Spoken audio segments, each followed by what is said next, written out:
1, mardi 21 octobre. On a une fonction définie sur 1 plus l'infini.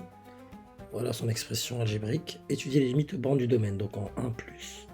Donc 1 tout en étant plus grand que 1, et 1 plus l'infini. Et en conclure l'existence éventuelle d'asymptotes. Voyons voir comment on va faire. Déjà, le 1 plutôt, pose problème à ce niveau-là, parce que 1 moins x ça vaut 0. J'étudie le signe de 1 moins x, fonction du premier degré. J'ai pas besoin du discriminant. Je l'étudie sur moins l'infini plus l'infini. Elle s'annule donc en 1 pour x égale à 1. Et 1 moins x, c'est une fonction affine de coefficient directeur négatif, donc elle ressemble à un truc comme ça, elle est décroissante dans un plan. Et donc, puisqu'elle est décroissante, elle va atteindre son 0, et avant, elle était positive, et après, négative. Je ne vais pas revenir longtemps là-dessus. Donc, la limite de x moins 2 sur x facteur de 1 moins x, c'est comme si vous aviez, donc quand x tend vers 1, tout en étant plus grand que 1, vous avez au numérateur 1 moins 2, ça vous donne moins 1, et je mets ça entre guillemets, sur 1 fois un 0 comment?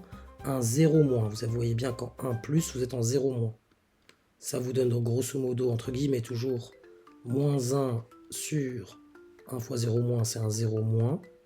Et par règle des signes, là, ça va vous donner moins l'infini. Plutôt plus l'infini. Moins et moins. Plus l'infini. Donc là, quand ça tend vers ce réel, vous avez un infini. Donc il existe une asymptote comment? Asymptote verticale ACF, asymptote verticale ACF d'équation x égale à 1. En plus l'infini, ce que je vais faire, je vais développer le dénominateur. Donc d'abord, pour plus l'infini, je vais développer le dénominateur. Donc ça me donne f de x en fait égal à x moins 2 sur x moins x au carré. Je factorise par x, ça me donne x différent de 0, parce que de toute façon, on va le faire tendre vers plus l'infini. De toute façon, dans notre intervalle, il n'y a pas de 0. Donc x facteur de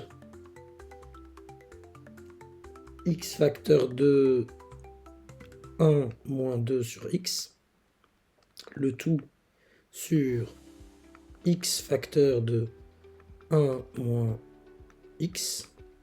D'ailleurs, j'aurais pu ne pas factoriser, ne pas développer, mais bon, j'étais lancé. Donc là, j'élimine les x, si vous voulez. J'aurais pu juste factoriser avec le x au numérateur. Et donc là, j'ai limite de 1 moins 2x quand x tend vers plus l'infini, ça me fait 1 moins 0, parce que 2 sur l'infini c'est 0, ça fait 1.